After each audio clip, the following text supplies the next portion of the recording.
இன்றைக்கி சஷ்டி விரதத்துக்கு சக்கரவள்ளி கிழங்குல பாயசம் பண்ண போகிறோம்.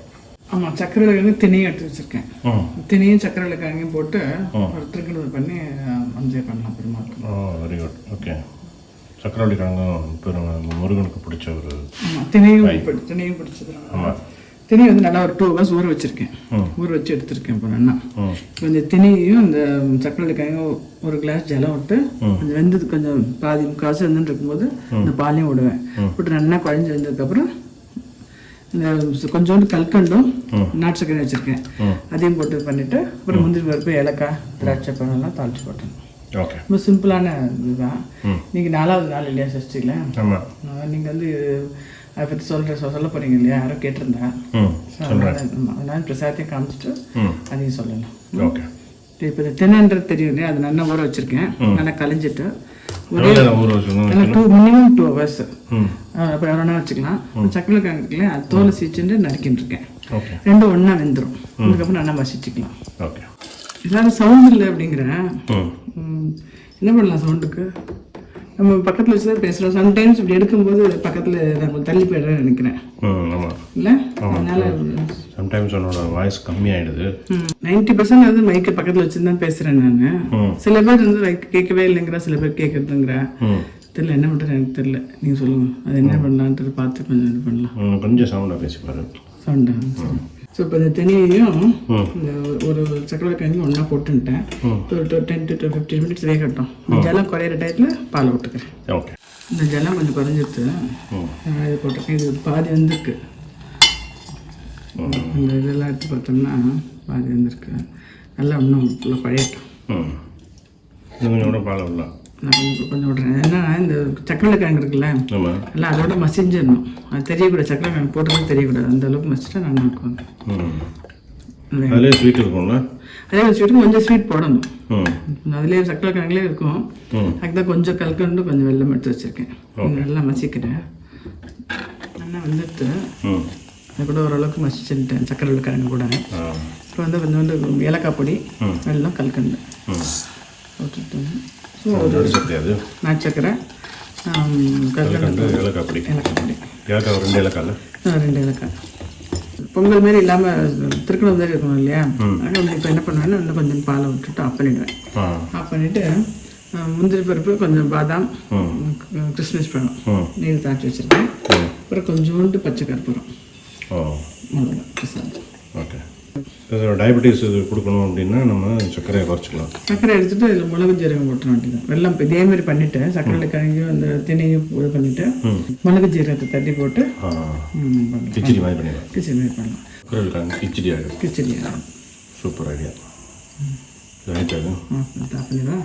பண்ணிட்டு கொஞ்சம் பச்சை பால் விட்டுட்டு இந்த தாளிச்சது போட்டுட்டு பச்சை கற்பூரத்தை வந்து போட்டு நெய் பிரசாதம் எடுத்து இப்போ நீங்கள் அதை சொல்லுங்கள். நீங்கள் ஓகே, தேங்க்ஸ் விஷயம். இந்த பிரசாதம் பண்ணும்போது நான் சஷ்டிக்கு 4வது நாள் பற்றி சொல்லுங்கன்னு சொன்னேன். ஆமாம், சொல்கிறீங்களா? பிரசாதம் எடுத்து இல்லையா?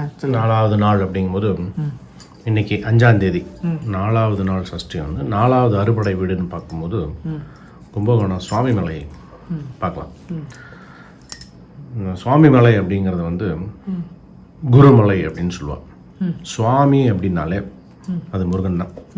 நம்ம எப்படி ஸ்ரீவைஷ்ணவாவில் வந்து கோவில் அப்படின்னா ஸ்ரீரங்கம், பெருமாள் கோவில் அப்படின்னா காஞ்சி வரதராஜன், ஆழ்வார்னா நம்ம ஆழ்வார். அது மாதிரி சுவாமி அப்படின்னா முருகன், சுவாமி மலை அப்படின்னா முருகன் இருக்கிற இடம் மலை. இந்த ஸ்தலம் வந்து தகப்பன் சுவாமி அப்படின்னு முருகனுக்கு பேர் கொடுத்த ஸ்தலம் இந்த சுவாமி மலை. தகப்பன் சுவாமி அப்படின்னு சொல்லுவோம். அதாவது சிவனுக்கு பிரணவ மந்திரத்தை கற்பித்த ஸ்தலம் இந்த ஸ்தலம். இதுக்கு பின்னால் ஒரு கதை இருக்கு. ஒரு தடவை சிவனை பார்க்கறதுக்காக அடியார்கள்லாம் கூட்டமாக போயிட்டு இருந்தான். போகிற வழியில் முருகப்பெருமானுடைய கோவில் ஒன்று இருக்கு. எல்லாரும் அதை சேவிச்சுட்டு முருகனையும் சேவிச்சுட்டு சிவபெருமானை பார்க்கறதுக்கு போயின்னு இருக்கா. தேவர்கள் எல்லாரும் போயின்னு இருக்கா. முனிவர்கள், ரிஷிகள், பெரிய பெரிய ரிஷிகள் எல்லாரும். அதில் பிரம்மாவும் இருக்கார். பிரம்மா போகும்போது முருகனை சேவிக்கல, நேர சிவனை மட்டும் சேவிக்கிறதுக்கு போனார்.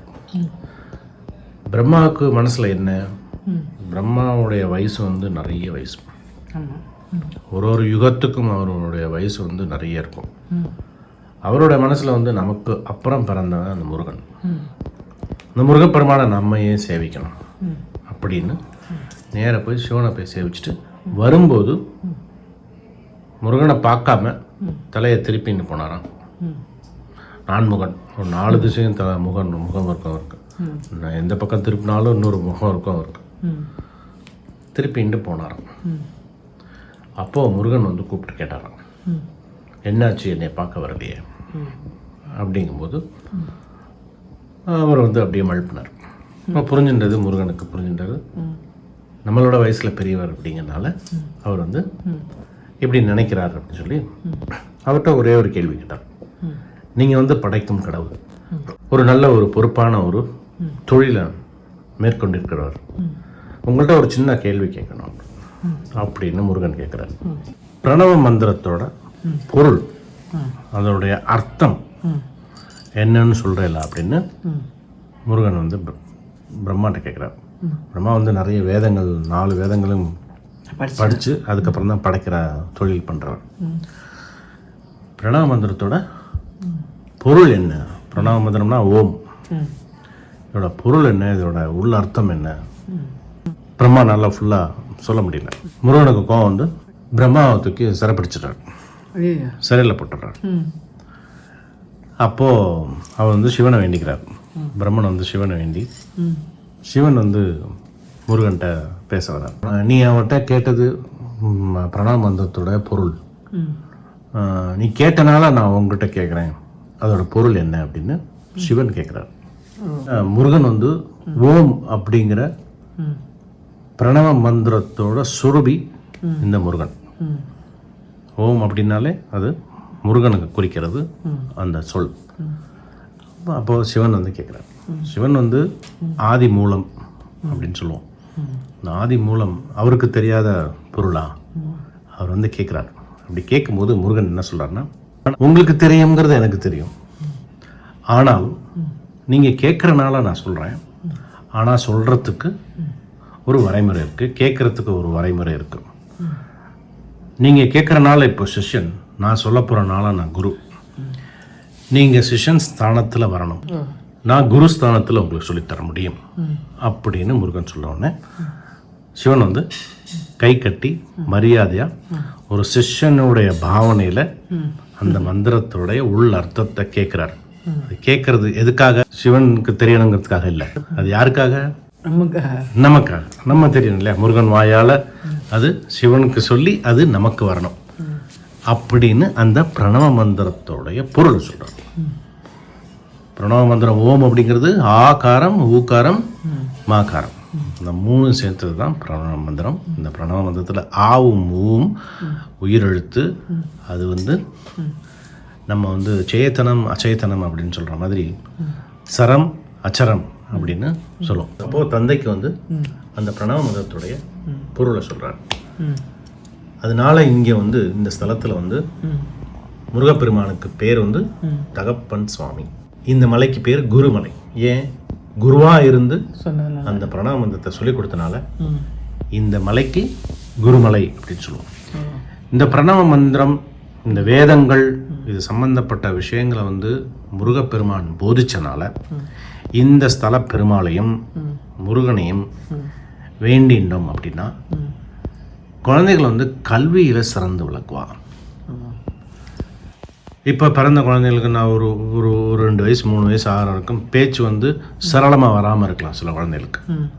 அதுக்கும் இது சரியான ஸ்தலம். இந்த ஸ்தலம் வந்து பேச்சு நன்னா வர்றதுக்கு, ஞானம் வளர்கிறதுக்கு, கல்வியில் சிறந்து விளங்குறதுக்கு, எல்லாத்துக்கும் இந்த ஸ்தலம் வந்து முக்கியமான ஸ்தலம். இதுக்கு வந்து திருப்புகழில் ஒரு பாட்டு, அந்த பாட்டை மனசில் பதிச்சுக்கணும், பாராயணம் பண்ணணும். நம்ம குழந்தைகளுக்கு படிப்புக்காக நம்ம இந்த வேண்டிக்கிறோம் அப்படிங்கும்போது கார்த்தால 6 தடவை, சாயந்தரம் 6 தடவை, 48 நாள் சொல்லணும் அப்படின்னா குழந்தைகள் வந்து படிப்பில் ரொம்ப பிரகாசமாக வர முடியும். அது என்ன திருப்புகழ் பாட்டுன்னு பார்க்கலாமா, அந்த ஸ்லோகத்தை பார்க்கலாமா. இது வந்து நான் பிரித்து அந்த வார்த்தையை வந்து பிரித்து புரிகிற மாதிரி சொல்கிறேன். ஆனால் அந்த ஸ்லோகம் வந்து இப்படி இருக்காது.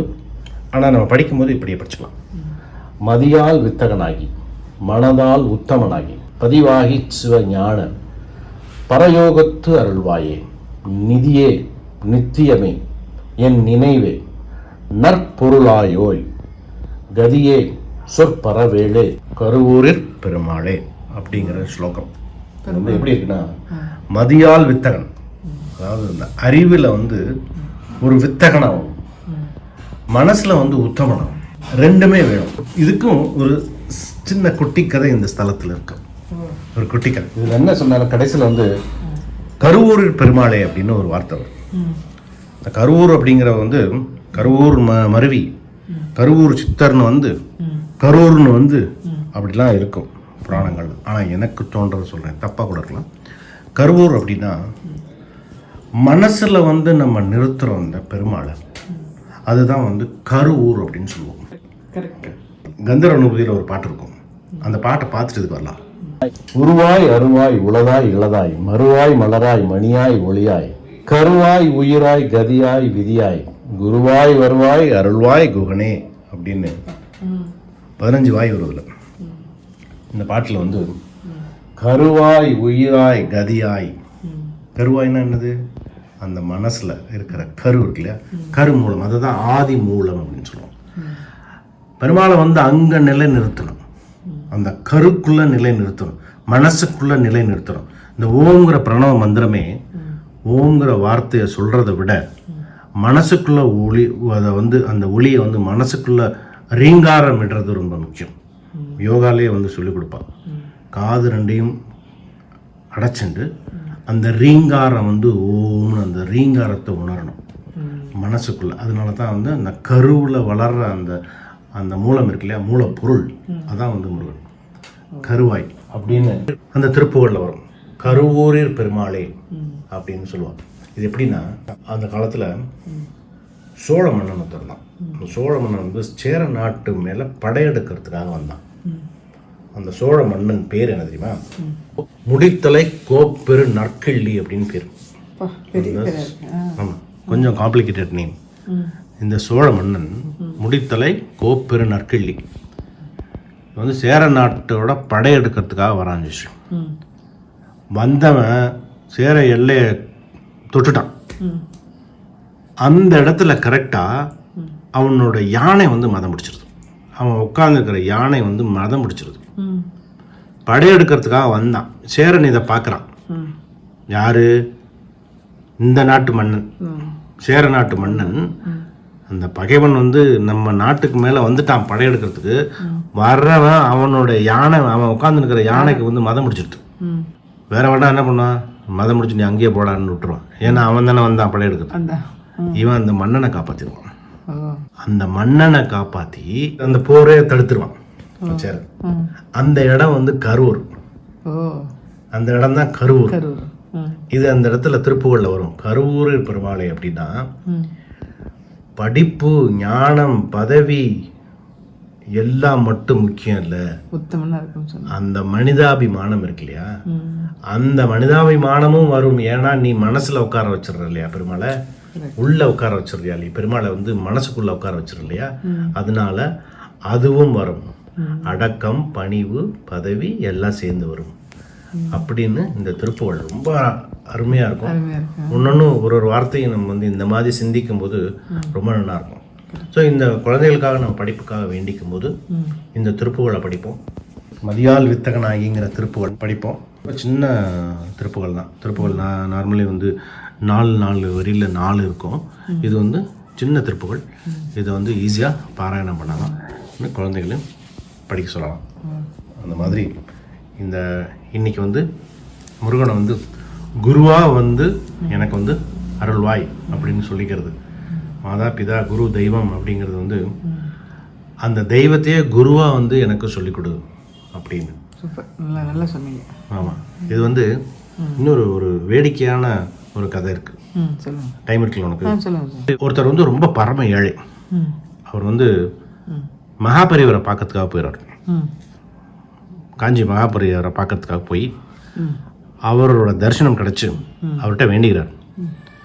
அதாவது நான் என்னென்னமோ நான் பண்ணி பார்த்துட்டேன், பரிகாரம்லாம் பண்ணி பார்த்துட்டேன், நான் வேண்டாத தெய்வம் கிடையாது, பண வசதி எனக்கு வந்து ரொம்ப கம்மியாக இருக்குது, குடும்ப நிலைமை வந்து ரொம்ப மோசமாக இருக்குது, ஏதாவது ஒரு நல்ல வழி காட்டுங்களேன் அப்படிங்கிறார். அப்போ அவர் கேட்குறார், வந்து பெரிய வித்வானாச்சே நீ, உனக்கு தெரியாததா எனக்கு தெரிய போகிறது அப்படின்னு மகாபெரியவர் சொல்கிறார். உனக்கு நீ தான் கந்தர் அனுபூதி திருப்புகழ்லாம் படிப்பியே அப்படின்னு.